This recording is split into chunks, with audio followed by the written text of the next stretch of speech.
1990 Amada Pega 357, 58 station turret with 2 auto index. We're going to run a test grid pattern, G36 program.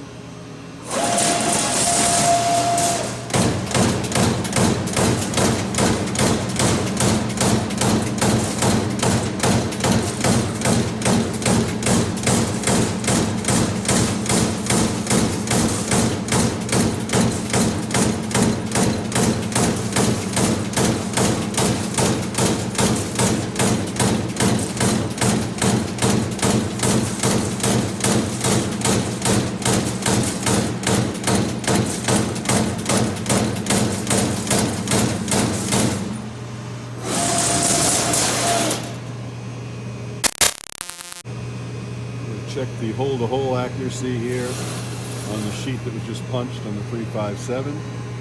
What we're looking for here is repeatability.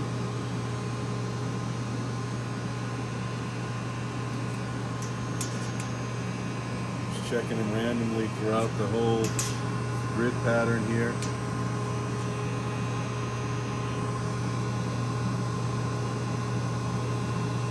You can see here we're looking at a plus or minus 1, maybe 2,000 between holes. Factory spec is plus or minus 5. Certainly well within that.